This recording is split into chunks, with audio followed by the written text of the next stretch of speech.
Aaron Rodgers is officially a superhero. Notre Dame is going to the Big 12, and we are terrible at football picks, but we're going to try again this week. That and more coming up on Sports Talk with Dad right now.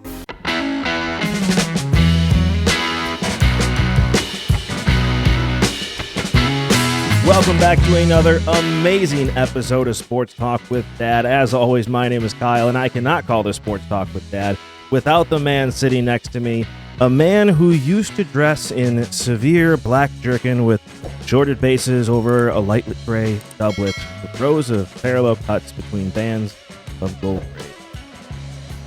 Excuse me? Found an old picture of Yeah, probably the one. Okay, that's funny. from the 1600s when you were a young one. See, I told you, like, you were alive in the 1600s. I now have proof. I found it. And now I must have that framed and in the studio. Oh, God, there are no words right now. Oh, I couldn't help myself. Considering how bad I felt literally for 2 weeks now, thanks to Typhoid Grayson. Oh, It's been a fun cold going around. It just makes you tired. If anybody else is feeling that, where you just feel exhausted, even though you're not feeling sick, like we've been there. We understand where you're coming from. mine's in my chest, which you know what that means. So I've got my annual call into my doctor going, yeah, give me a Z-Pack. Yep. It is that Knock it out. time of year. It Oh. is also that time of year for me to be excited as a college football fan and you to be put in your place where you belong. I do not. I mean, I'm calling out my own on this because I've been listening to radio and reading articles and what have you about the fans and some experts comparing Luke Fickell to Gary Anderson and Rich Rodriguez from Michigan. Rich Rodriguez, for those of you that don't know, he is a big Badger fan. I'm a big Ohio State fan. So if you're new to the show, go back and listen. You'll hear plenty of debates on where I proved to him what a good football program is in college football. I dropped you on your head when you were a baby is what happened. Luke Fickell has had 1 year. And Rich Rodriguez, I'm going to defend Rich Rodriguez here. Hold on. Luke Fickell has not had 1 year. That's true. He's had 1/2 of a year. He has, and I'll continue to go off, but you explain Rich Rodriguez first. Rich Rodriguez did not get a fair shake.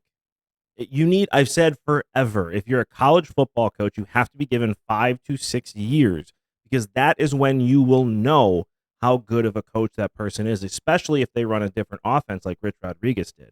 Rich Rodriguez came into Michigan with a bunch of players that didn't fit his system. They were still the old Lloyd Carr system. And while I loved beating up on Michigan, he had finally had his recruiting class. He had finally had his team. He wasn't small like Gary Anderson. Gary Anderson just went small and destroyed the football program.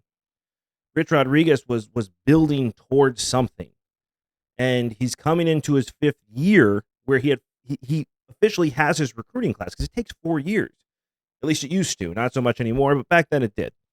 It used to take that much time, and he's coming into his 5th year where you're actually going to see what Rich Rodriguez has to offer with this system, and they fire him.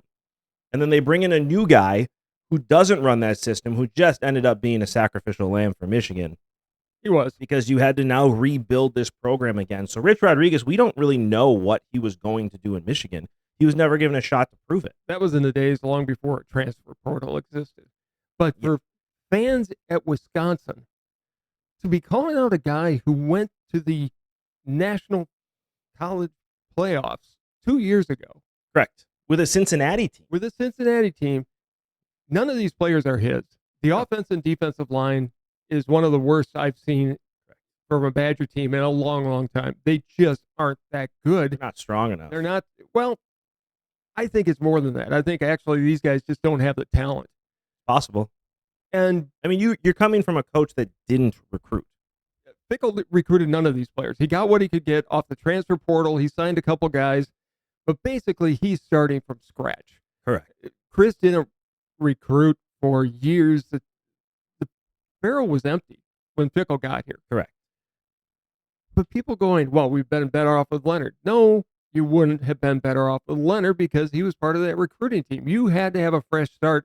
Luke Fickell will get Wisconsin to the promised land. It took him 3 to 4 years in Cincinnati to turn the place around. It's going to take, in this new world with a transfer portal, with NIL, with just recruiting in the 300-mile radius that he talked about in his very first press conference, it's going to take him time. And for the Badger fans to already, and Badger experts, quote unquote, to be bailing on him now, it's just absolutely ridiculous. It's about to get louder because Ohio State is finding their stride and really starting to look good with McCord at quarterback. And they're going to come into Wisconsin. They're going to crush them. And wipe the floor with this team. I've said all along that if Wisconsin got to 6 wins this season and got a bowl game of any kind, I don't care if it's they need to beat Illinois, they need to beat Minnesota. Those are the 2 you have to beat, and they should have beat Iowa. They should have beat Iowa. Tanner Mordecai is out for the season for all intents and purposes. He had to have a pin put in his hand. Ches Malucci's out. Right. So you're going to be going with a true freshman at quarterback right now. Yep. You just have to give the guy time. They have to have. This was a year you needed to write off. And I don't think a lot of Badger fans, they were looking at it going, well, we should be 9-10 wins. That was stupid from the jump. Right. Not going to happen. This isn't like the Packers, which we're looking at now, a coach that has established a culture already. Right. And now all of a sudden you're seeing what a system actually is without a Hall of Fame quarterback, and it's trash and needs to be fired. This is a brand new coach in college who hasn't even had a recruiting class yet. And I want to remind every Badger fan that Luke Fickell could have been in USC. He could have been in Oklahoma. He chose Wisconsin. Right. He will be Ryan Day's replacement when he decides to go to the NFL. Well, if this keeps up, I wouldn't blame him for going and just saying to Badger fans, did people do this to Barry Alvarez? No, because it had been down for so long. Don't forget that was right after speaking of Don Morton years, lowest point in Badger football, probably of the 20th century. Fair. It just, and talking about different offense, he tried to run the veer in the Big Ten, which, he was 20 years too late for that. Correct. They've got to give Fickell time. And when I mean time, I'm talking 3 years, 4 years. 5 years. Look at Jim Harbaugh in Michigan. 5 years. His 5th year, they were in the college football playoffs. They were really bad for the first 4 years. You got to get your players in. College football is different. The transfer portal's changed it a bit, and we're seeing that with Deion Sanders. A bit. But even we're seeing with Deion Sanders when it comes to big competition, they're not ready, and they're also not a team yet. We saw that this weekend with Deion Sanders when they lost a game after being 29 points up. That's a team not being a team yet. Well, as in both cases, Fickell and Deion, they haven't had a chance to put their culture and their stamp on the program yet. People are getting really excited about this transfer portal thing, but I think what you're going to start to see, because Kirby Smart can be in this example too. It took him 3, 4, 5 years to build this Georgia program into what it is now. The transfer portal, the way Deion Sanders used it, isn't sustainable. It works for a team that's 1-11. Sure. Like, that makes sense. But you can't just rebuild a team with the transfer portal every year. You have to have a culture set, and you have to have players that have been there from the beginning that are your first followers that are going to help set that culture in the locker room. And the transfer portal then can be used to fill slots. Correct. We just lost a number 1 receiver.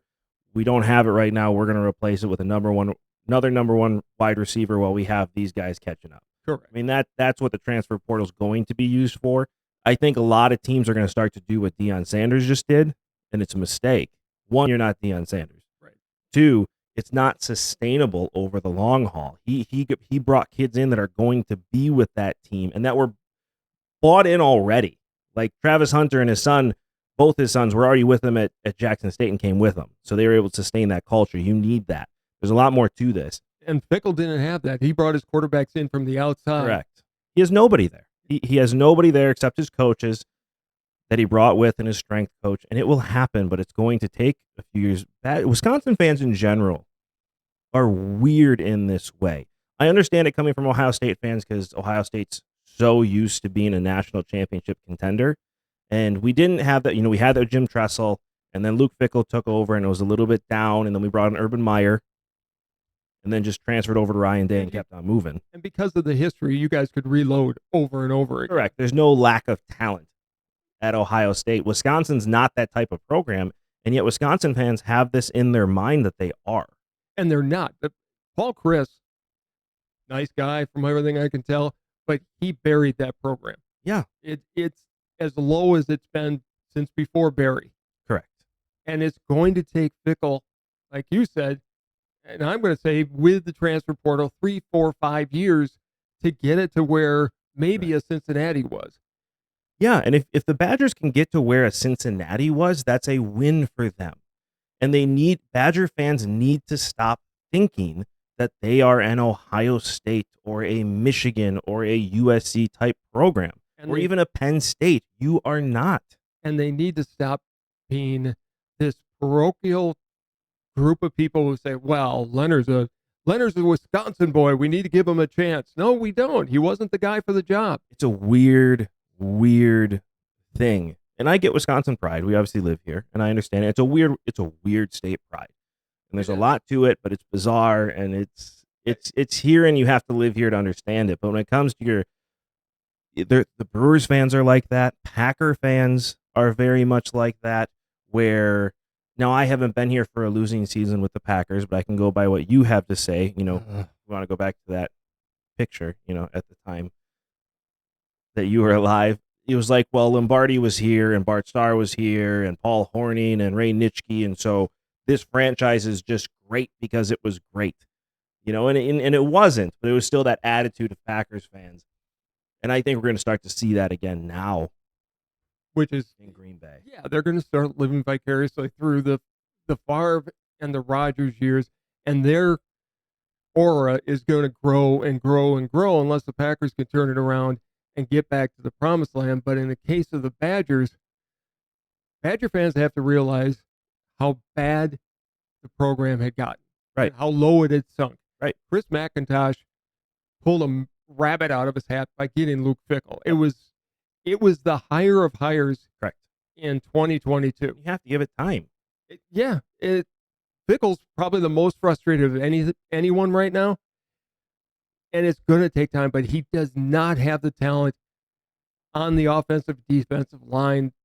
Iowa was in their backfield all day long, and they were running the ball all over Wisconsin all day long because they lost at the line. Correct. I mean, you have to understand, right? It took 40 days and 40 nights to flood the earth, right? And you expect a football program to be turned around in 2 weeks? Like, it's just going to happen. I mean, it just doesn't make sense. It takes years to build a program, especially a program as broken as Wisconsin. And I don't understand. The Wisconsin fans are the same way with the Brewers, though. It's this delusional nonsense where you guys worship the 82 Brewers and they didn't win anything.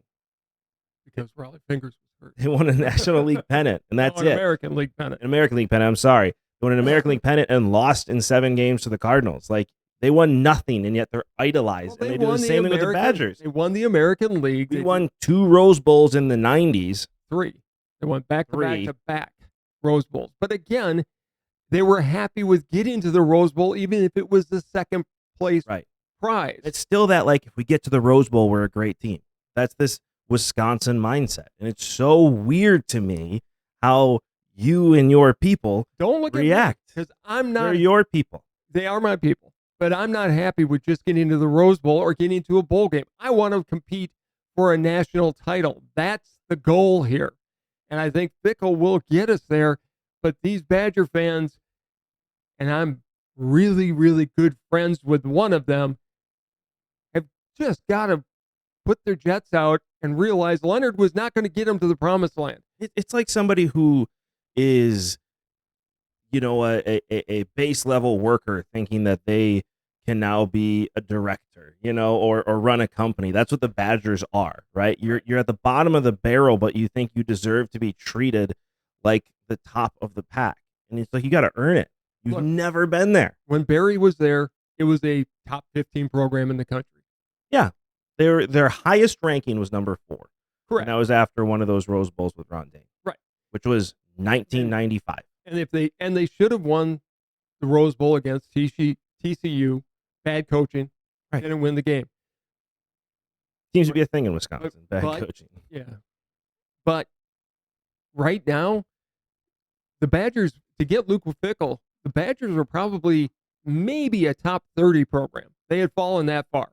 If that. If they were in, they still could live off of part of Barry, and they probably were considered a program that could be rebuilt and get you back to that level. Oh, in perception. In perception. I see what you're saying. Yeah, in reality, no, they weren't top 30. No. I mean, they were barely a bowl team. And right. and what amazes me, they have the third longest streak of making it to bowl games at 21, behind only Alabama and maybe Georgia. I mean, it's weird how many times and how spoiled they've been, because we go to bowl games every year.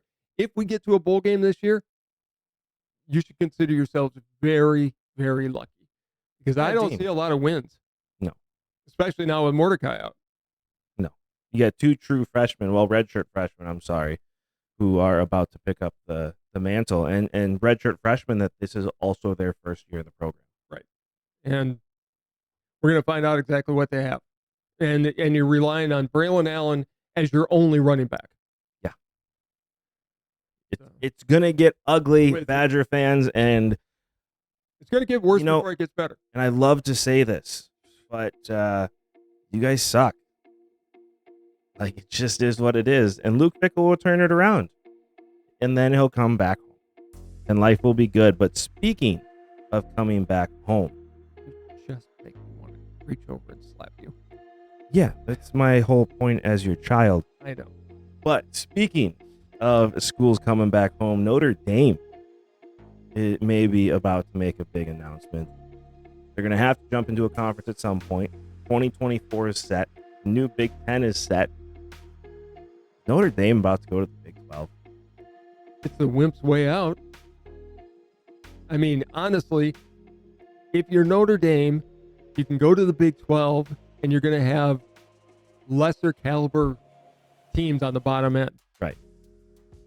You're going to have the Arizonas, the Arizona States, who can put a good team together every once in a while, but they aren't consistently powerhouses. Right. In the Big Ten, that's not the case. Let's look at the Big Ten right now. All right, let's look at it. If we look at the Big Ten, this is what it's about to be. If you look at the Big Ten right now, you have what is about to be 5 teams in the top 10 right now, or in the Big Ten. You have Washington and Oregon. One of them is going to drop out, but I don't think they'll drop out of the top 10. You have Ohio State. You have Michigan. You have USC. Penn State. And Penn State. Sorry, and Penn State all in the top 10 right now. I mean, that's the conference you're joining. And we all assume that the Big Ten is going to expand.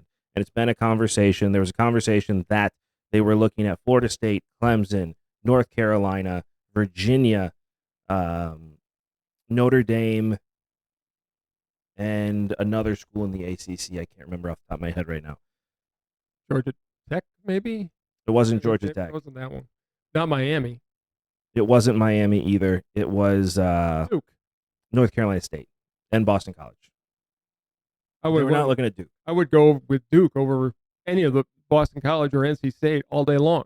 Well, and that's the question. So if you're going to expand, what are the schools that you are going to be looking at? So right now what you have, because here's the thing, you're not going to be able to get a Big 12 school at this point. My pick would have been Utah. Utah's going to the Big 12, and they're going to stay there. Big 12 is going to be a competitive conference. Nobody's going to leave there. Correct. So that means you're going to expand out east, and you're going to go after ACC schools.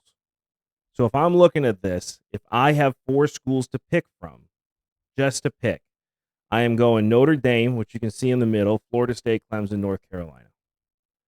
There's one other team I'll add out west.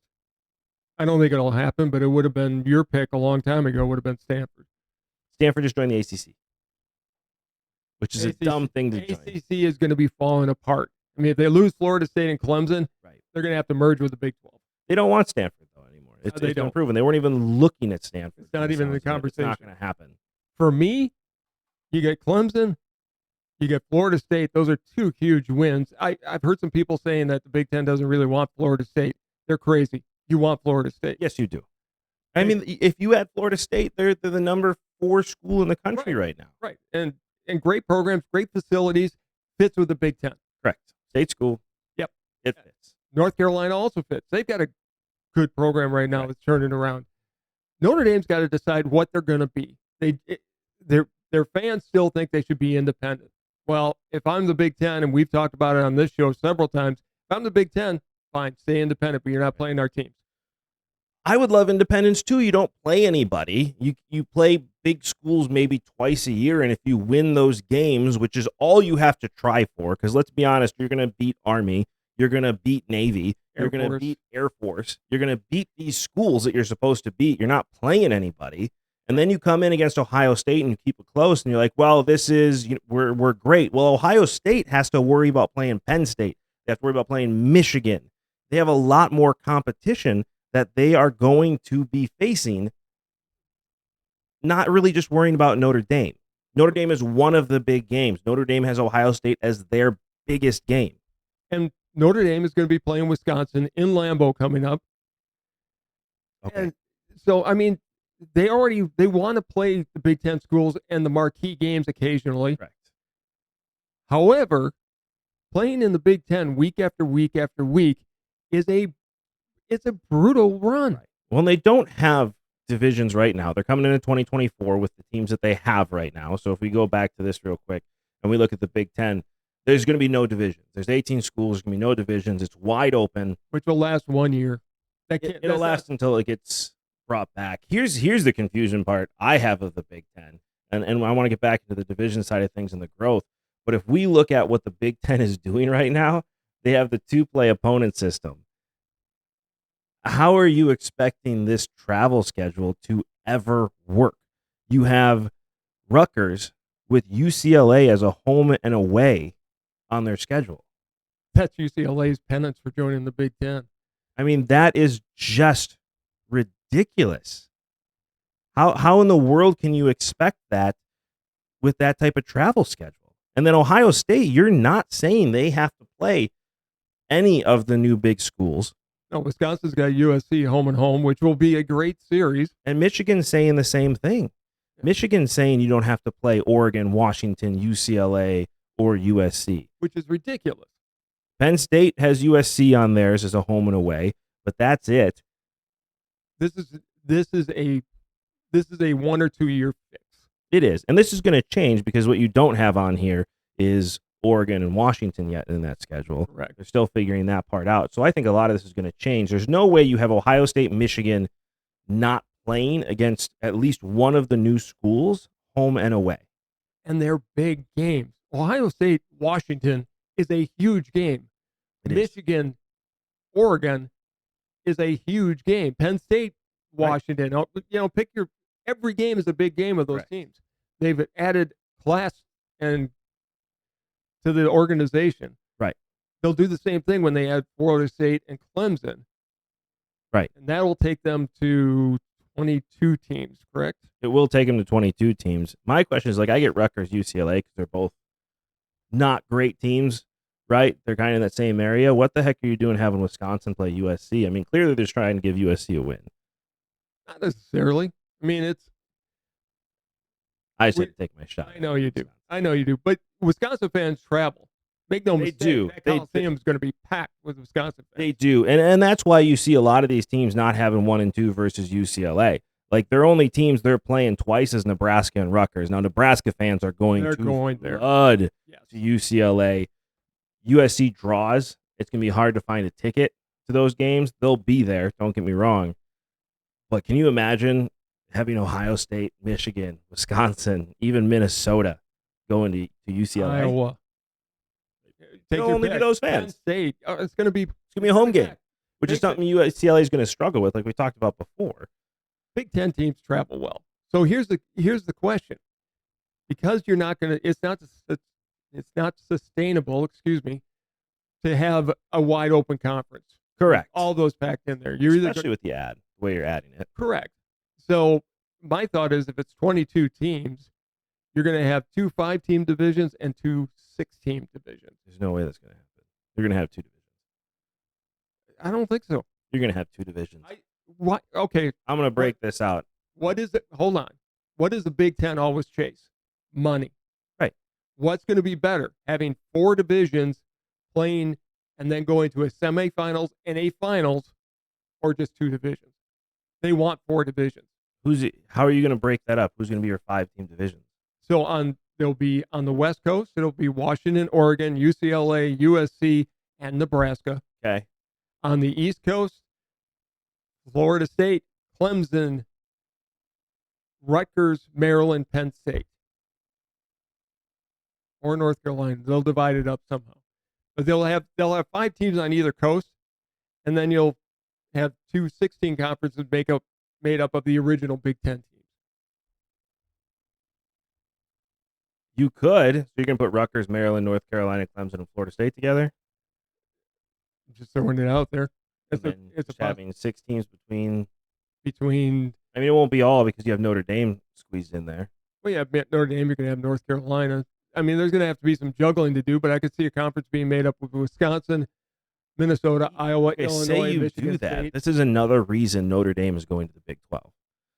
Because if you look at that division, that means you're going to have a division with Notre Dame that's going to be Michigan State, Michigan, Ohio State, Penn State, Notre Dame. Or Notre Dame will be in the Wisconsin, Minnesota division. If you're doing the divisions like that, that means also that you're going to have playoffs to get into. Yeah, you're going to have Big Ten championship. You'll have semifinals and finals. You'll have, think of the to money me, it's that just would making sure that you're getting smaller schools in there because one of those divisions can be Minnesota, Wisconsin, Northwestern, Iowa, Illinois, either Purdue, Indiana, or Notre Dame. I mean, that just means that you're just helping your smaller schools. I don't like that. I think you're going to have to do something like that, and you may have to break it up where Michigan. Look, you may have to have it where Michigan is in that Western Conference. You're not breaking up Michigan and Ohio State. They still are going to play the last game of the year. But what would be better than if Michigan was... We're going to have division championship games the final game of the year. What would be better than if, say it's a division of Wisconsin, Minnesota, Iowa, Michigan, and then toss into Northwestern Illinois. You're going to have Ohio State and Michigan play for something. You're just going to. You're always going to have them play for something. Correct. You're going to have them play for division championship. Which is what they want. Odds are, if they're on opposite sides of the draw, they're going to play in the championship game as well as play in the last game of the year. Never going to happen. You're not breaking up Ohio State and Michigan if you do divisions. Oh, I think it absolutely happens because you want them to play in the semifinals or the finals. Yes. That'd be great, but it's not going to happen. It's simply not going to happen. I think the 4-division thing, honestly, is dumb. I think if you get to 24 teams, you can break it up. But let me ask you this, and then I want to get into the division breakdown more. Say Notre Dame doesn't come, because they're not coming, right? They are going to the Big 12. Notre Dame is not coming to the Big 10. They're going to take the easy way out. They don't want to run the gauntlet. They're going to go to the Big 12. Because you do. You have to run the gauntlet. You have to actually be a top 2 program in order to run the gauntlet in what the Big 10 has become. Sure. You're not going to do it. At some point, you're going to have to go through UCLA. I'm sorry, not UCLA. USC. You're going to have to go through USC or Oregon or Washington or Ohio State or Michigan or Penn State. You're going to have to go through one of those schools. And they don't or want Wisconsin to. When Luke Fickell gets his program in. Nah, he'll leave for Ohio State before then. You'll get to stick with Logano or Tressel, and they'll take over the program. Go on. Why would you want that? Oh, and let's not forget Florida State, Clemson, and UNC now coming into there. Sure. So who do you take? Notre Dame is going to the Big 12. They're not going to go SEC. They're not going to go Big 10. They're going to the Big 12 where they can face Colorado and Utah as your big teams you're going to have to go up against. It's the wimp's way out. Right. It is. You don't have to look at Texas or Oklahoma anymore. Right. You get Oklahoma State. You get who else is here? Texas Tech, BYU, Iowa State, Kansas. Utah will be. Houston, TCU. Utah will be in there as well, which will be a much better. Utah's a good program, but would you rather have to face Utah for a Big 12 championship or Ohio State, USC, Michigan, Penn State for a regular Big 10 season championship? game? That's just, you're not going to do that. It's not, as Notre Dame as a brand, it's not smart for them to join the Big 10. It's just not. They're not that type of school. With the exception of, if you look, and I'm always following the money. Right. You put Notre Dame in the Big 10, you're looking at a $2 billion.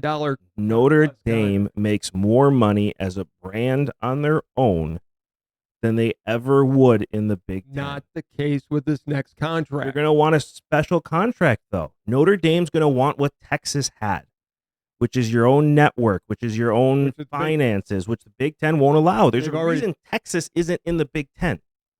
And there's a reason Notre Dame wasn't, because they wanted that before, and they would have joined, and the Big Ten told them to go and screw themselves. Correct. The Big 12 will give them that to get Notre Dame. Notre Dame is still a name. And if you're a name like Notre Dame is, and you can have your own contract plus get the Big 12 TV contract, which is going to be much bigger. It'll be the third, right? But plus, you now have your name on the line, too, when it comes to winning. You have to win. And you're much more likely to win in the Big 12 than you are in the Big 10. Thank you, Herm Edwards. You have to win the game. And I love Herm Edwards. I do too. And the Big 12 is going to be made up of former ACC teams, correct, former Pac-12 teams. Correct. It's going to be a nice conference. It is. It is. And Notre Dame can look really good in that conference and be one of the top 3 schools at all times. They will not be that in this Big 10. And so let's reassess this. If you have to pick a school for that 4th school, you're not getting one from the Big 12. My choice would be Utah. It's not going to happen. Yeah, right? You're not going to get anybody from the Big 12.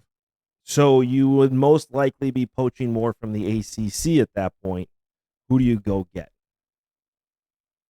Personally, and I'm going to fall back on what the Big 10 is traditionally.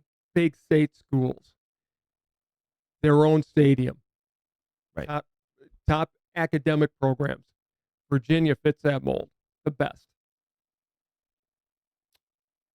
You're not wrong. I mean, they definitely fit. I think Duke is also a really good choice for that because they have turned their football program around. We'll see what their basketball program is after Coach K. But it would help them recruiting for basketball if they did join the Big Ten. I would love to see Duke. I think that would be a natural fit. You got North Carolina and Duke. If you could break up the Big 12, I think West Virginia would be a really good fit from the Big 12. Sure. They're not coming. They're not. But I had to, I put in Virginia as an example for this, just because I think that does make sense. And Duke was not one of the schools during this original expansion that the Big Ten was looking at. Virginia was. Right. Now, Virginia is going to have to turn a lot around because you're not bringing in Virginia just to be Rutgers. Right? You're not. No, anybody that comes into the Big Ten is going to have to use that money to become a very competitive football. Which is why Miami isn't part of the conversation. Not that they can't be competitive football. But they don't have their own stadium. They're not going to build their own stadium. And that just takes you out. Right. If you're not going to build your own stadium, you can't be here. You have to have a stadium on campus because what do you want to see? College game day. Why doesn't Miami get college game day very often? Because you're playing at the Dolphin Stadium. They want the students in the background, and it's all part of that contract. You need it. And it'd be hard for Miami to build, knowing the campus down there, it'd be hard for them to build a stadium on campus. You can make There's it not a lot of room. There's just not. Well, I'm sure they could, but it'd be Buy tough more to land. do. It's a $2 billion hit. It is. I mean, it would definitely be a big expenditure. Between land and then you're going to build the stadium. Minimum $2 billion, maybe $3 billion. Correct. It's an expensive venture, 100%, but they have the money to do it. I think Miami is an SEC bound. I think that's where they're heading to when this breakup finally happens. What do you think about Washington State or Oregon State coming to the Big Ten? I just don't see it. They haven't been traditionally. I mean, they're great programs. Don't get me wrong. Especially Washington State has turned that program around, but I don't think they're competitive big time enough. They're smaller schools. Their towns that they're in are very small. Right. They don't seem to. So is Washington and Oregon. Big difference. They are the big state school, and they're in the largest cities in each of those states. Washington State is in, I think, Pullman or Oregon State. Washington is about to have the smallest stadium in the Big Ten. They may have a 35,000 seat stadium. They may expand it, but they've got a great program. They do. And they're the big state school. I mean, and they have going back to Warren Moon. Yeah. They've had historically they're great programs. So is Oregon. Oregon's new money, Washington's old money. Okay, let's be honest. So I don't see Washington State, Oregon State. I see them in the whatever that Big 12, ACC, Pac-12 combination is, or a Mountain West if they go that route. That's where I think it's going to happen. They're going to end up in the Mountain West. I don't think the Big 12 is going to take them at this point. I think they're going to end up in the Mountain West, and they're just going to be one of those smaller conferences. They're going to go undefeated, and they're going to be like the Boise State was years and years ago, always on the outside looking in. Correct. And then eventually they'll get good enough where a bigger program takes them on Maybe. in an expansion. But we put in for Virginia for this. I think Virginia does make sense. I think they're going to do 2 more teams after this, after 2030. And that's when I think you'll see a Duke and a possible, I don't even know. 2030, they may be able to poach from a school from the Big 12 if it's not taken off the way they want to see it.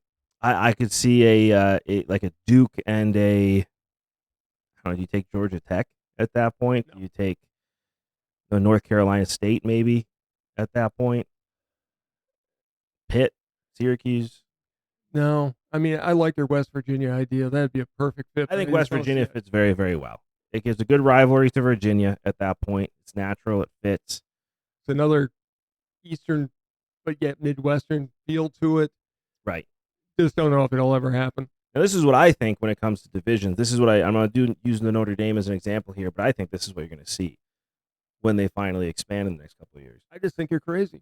You have 2 11-team divisions. Yeah, and you're leaving so much money on the table. If you've got a semifinal/finals, You do, but you're going to break up 5 teams? No, I'm going to break it up into 2 5-team conferences and 2 6-team conferences with expansion. They'll go to 6 and 6. I mean, this is what you have with Virginia here.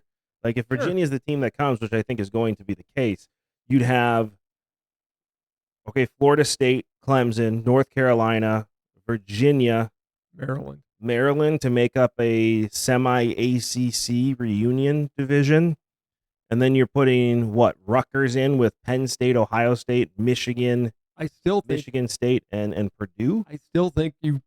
I really do think you put Michigan or Ohio State into that, Wisconsin, Minnesota, so that there's a chance that they're going to play in the finals. You don't break up Michigan and Ohio State. They're still going to play every year. They would. It'd be one of the deals. It's the last game of the year for those guys. It'd be like Wisconsin playing Minnesota, Illinois, Iowa, or whoever they play as the last game of the year. But if they're in separate divisions, then you've got a chance to see them in the finals again, which is about money. I just see it happen. I don't like it. I don't know how you can't. I don't know how you can't. It makes much more sense if you've got an Ohio State, Michigan State, Penn State, pick your 6 teams, Rutgers, and whatever. I think if anything, what you do is you do Rutgers, Maryland, Virginia, North Carolina, Clemson, and Florida State. And then your other 5-team division is Penn State, Ohio State, Michigan State, and maybe a Purdue. And Purdue just becomes a sacrificial lamb in the division. I think you move Michigan over to the West, so you set yourself up for a finals against Ohio State. It's still a gauntlet. You still have to run it. I mean, so what are you saying? You're saying, okay, you're going to do that for Penn State then too? No, there's going to be. I mean, you're just going to separate your best teams? Yeah, so they're playing in the playoffs. Okay, then are you going to separate Washington and Oregon then? No, because from UCLA and USC? No, because geographically you still have to do that. Okay, so it's okay for those guys to duke it out, but we're not going to create a division with the other best teams in the Big Ten? I'm giving you some kind of balance, because if you put Michigan, Ohio State, Penn State in one division, okay, then why not do Washington, Oregon, Minnesota, Wisconsin, Northwestern, and then have USC, UCLA, Nebraska, Iowa, and Illinois as a division? Okay. I'm just for travel purposes. Is there much difference of a travel between Washington and USC versus Washington and Wisconsin? I just think a four division conference gives you a lot more options as far as playoffs go, and money, because then you could do 2 neutral sites. You could do home. If it's Ohio State's got the most wins. You're not going to break up Ohio State and Michigan. You don't do it. I just don't see a downside of doing it. I mean, okay, let's make up. Okay, let's say, because at that point you're going to split up Washington, Oregon, and then you'll have them. Because I don't think there's a big difference in travel between LA to Washington versus Wisconsin to Washington. Okay, then you do the same flight. Washington, Oregon, Minnesota, Wisconsin, and Iowa. There's a 5-team conference. Okay, then you have USC, UCLA, Nebraska, Western, and Illinois. Okay. Okay. And then what are you going to do? Michigan, Michigan State? Are they going to go together? I'd have to play with it, but yeah, the way you got it stretched out now, then it'd be Michigan State, Michigan, Ohio State. Well, no, because you want to break them up. I would. So where are you going to put Penn State then? Big Ten is, you know what the best part about this is? Or are you going to do Washington, Oregon, Minnesota, Wisconsin, Michigan State? Or Michigan. But you want to break up your big. This is where your argument fails. It doesn't fail because Michigan has a chance to what you want then is you want Washington, Oregon together, USC to be separate, Michigan to be separate, Ohio State to be separate. It's not going to happen. It's not going to happen. And Penn State gets stuck with one of those teams. The Big Ten just is make two power divisions, and then you support your smaller schools by putting them in crappy divisions, just like you've done for Wisconsin for years. I'll have sacrificial lambs. Look, the Big Ten has a wealth. I mean, their riches go on and on. This is just going to add to that. It's going to make for a great playoffs. How does this not make for great playoffs, though? It's East versus West. Two teams. Great. No, you're going to have... Because at some point, you're going to have all the West teams on the same side and all the East teams on the same side. What do we talk about with baseball all the time? You got people that are out of the playoffs, and then what do the rest of them do? This way, if there's 4 divisions, you've got people that are still involved throughout the entire season. College is different. There's always new recruits. There's always new teams, and there's always chances to win big games. All right, we can continue this. I mean, think about it, though. If you have a bad Wisconsin team like this year, right? Yeah. They're putting everything into Ohio State. Like, that's a successful season if Wisconsin can beat Ohio State on the 29th. I mean, am I wrong? No, it'd be a great season. And then you build off of that. Like, college is different. This isn't like baseball. Okay. This is what I think you do. I think Virginia does become that 4th team. Duke isn't in the conversation yet because Notre Dame is going to the Big 12. I mean, can you argue with me? Let's get back to the original conversation here. Can you argue with me that Notre Dame is going to the Big 12? No, I think they're going to, as I said earlier, take the wimps way out, go to the Big 12, so they're a relevant team in every season because the Big 10 is an unbelievable gauntlet, and it's only gotten worse. Right. So I see that your best teams in the Big 12. You have Arizona, Utah joining in, BYU, Colorado, Kansas, Oklahoma State, Iowa State, Cincinnati, West Virginia, Houston. I mean, it's just not the same schedule. And if I am Notre Dame from a business perspective, and Notre Dame is the brand that it is, I am 110% joining the Big 12 and not even considering the Big 10 as an option anymore. It's too good now. I can see that happening. Speaking of too good, though, we'll have this argument. Anybody who's watched this show knows we're going to argue college football again before the season's out. We always do, and you let us know what you think in the comments below.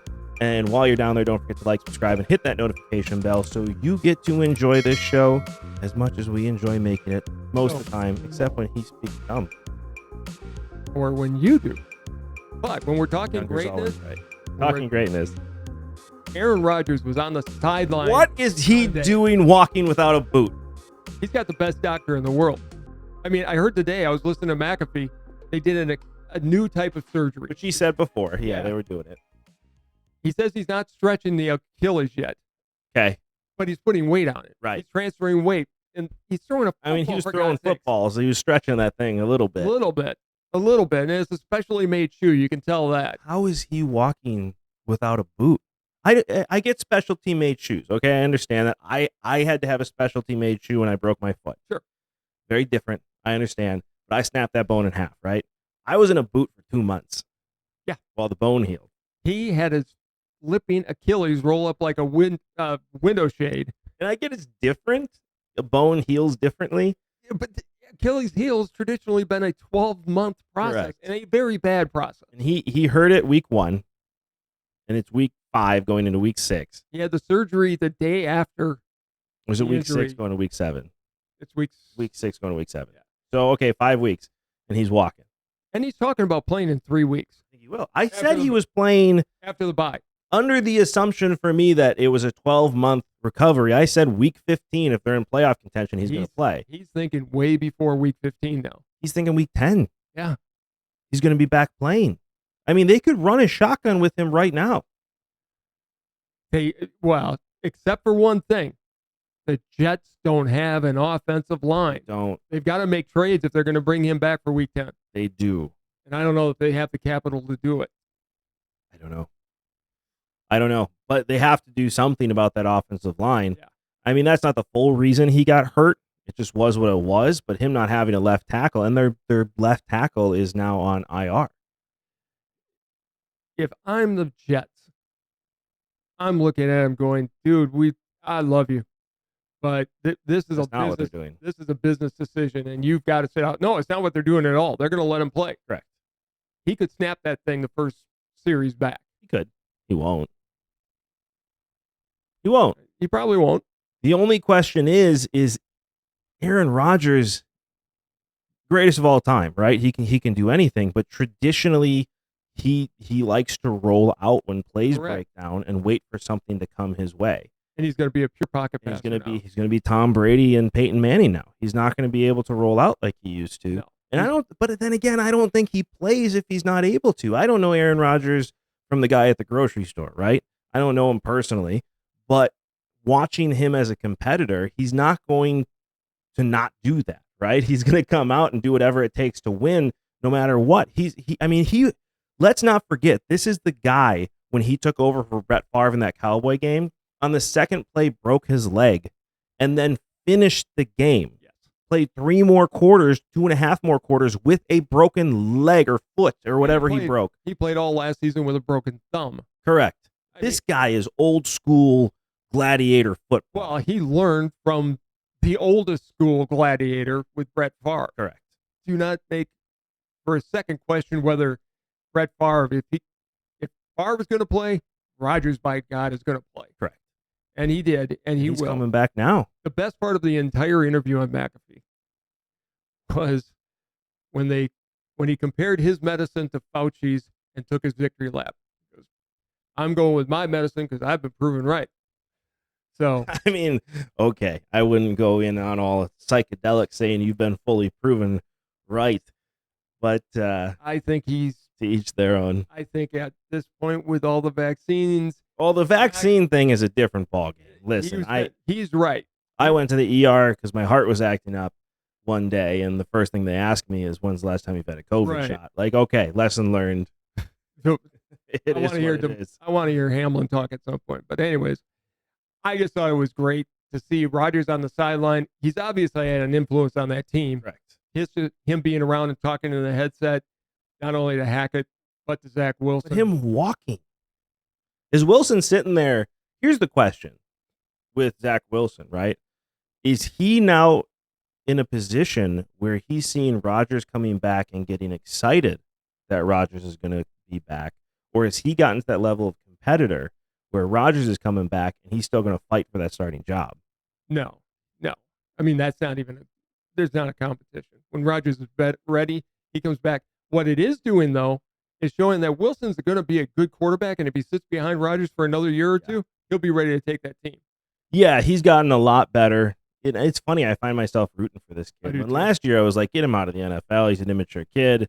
Like, he shouldn't be here. And now it's seeing him after that game-losing interception when they lost that game against the Chiefs, I find myself cheering for him. I do too, because he's finally gotten to the point where he's making decisions on the field. He's taking blame for the loss, and he's being a leader. The way his team is surrounding him now as a leader, don't get me wrong, a lot of that has to do with Aaron Rodgers telling them to. Sure. Well, and you've got half the old Packers on that team that have been through it, and they're going to rally around. Right. They're mature. I mean, that's how good of a leader Rodgers is. Yes. He says rally around a quarterback who you don't think can play, and they rally around. And Randall Cobb went in to catch that winning touchdown and took a shot, but he did it because he's a competitor. Cobb. Yeah, I know it is. You got a competitive team. They're still in it. They win again last week to go 3-3. Who saw that after Rodgers got hurt? Well, look, they've arguably got the best defense in the entire NFL. The defense is doing what they need to do. Correct. They're carrying that team right now until Rodgers comes back. And I said he was coming back this year. I didn't. You did. I didn't see any way possible. And I didn't see him coming back in week 10. I still don't see that happen. He's not wearing a boot anymore. I know. It's still an Achilles tear. He's coming back. All right. He's coming back. He's coming back. Let's talk week 6. I don't want to. We didn't do too good. You and I disagreed on games, but we both ended up 2-3 last week. We did. I don't understand.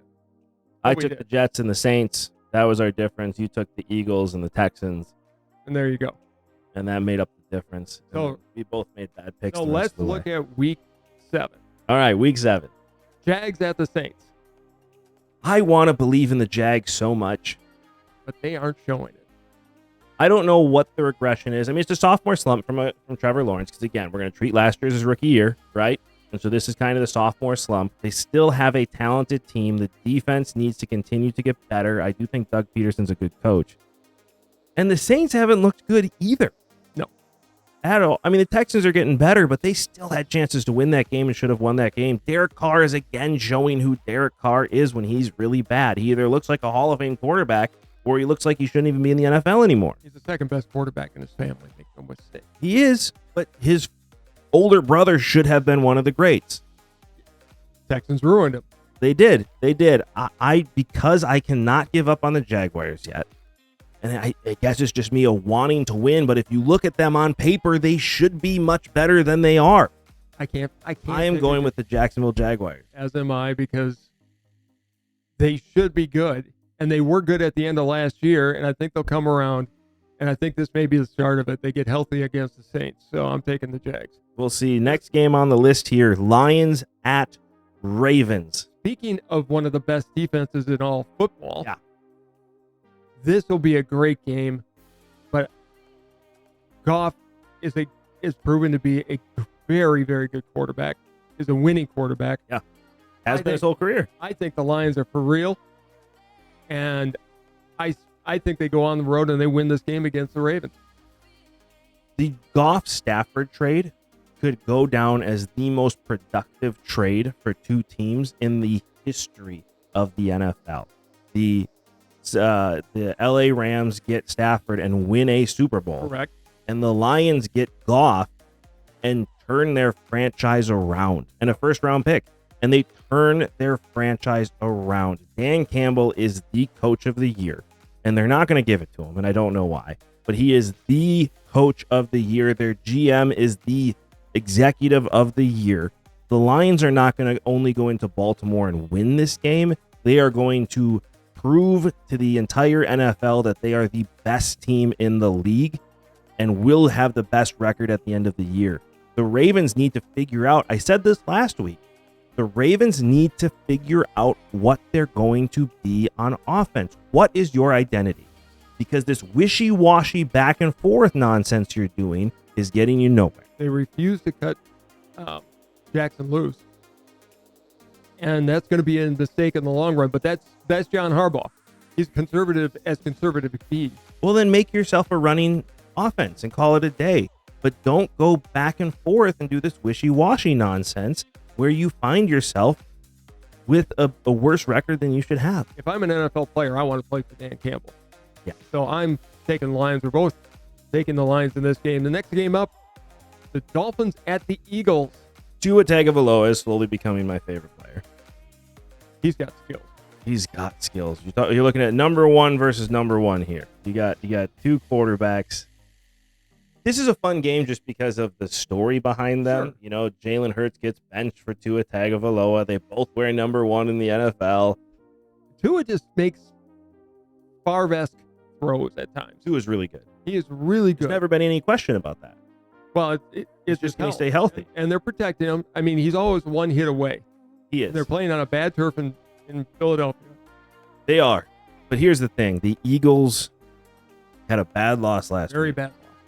And they're not going to let that happen again. They're too talented of a team. And the Dolphins are heading up north. And the weather is starting to turn. And what did I say before? Can lightning run on ice? Tua is from Hawaii. Yeah, these are two fast teams. And I think Tua is going to keep it close. I want to pick the Dolphins, but I'm picking the Eagles. They're 3-3. You going Eagles too? They're going to bounce back after that loss. Just pride is going to will them, and it's in Philadelphia. Yeah. It's going to be colder. The Eagles win. Question is it in West Philadelphia Born and raised. Yeah, thank you. That's where I spend most of my days. Be careful. Max relaxing cool. D-ball. And then he sees Chris Rock. And he hits him. Well, that took a turn that I was not expecting at all. I know. Next game on the list. This is my game because it's going to be an interesting one, I think, because one of these teams is on a downfall. You have the Chargers and the Chiefs. Chargers at Chiefs. Chargers lost last second against Dallas. They're one of those teams this year that has every reason to be good, but they're not. That's how they've been for the last few years. I know. And they've got Kellen Moore calling their plays, which has been bad. Yeah. I don't think it's a fit with the head coach with this team. No. The Chiefs are starting to come around, and I trust Andy Reid. It's in Kansas City.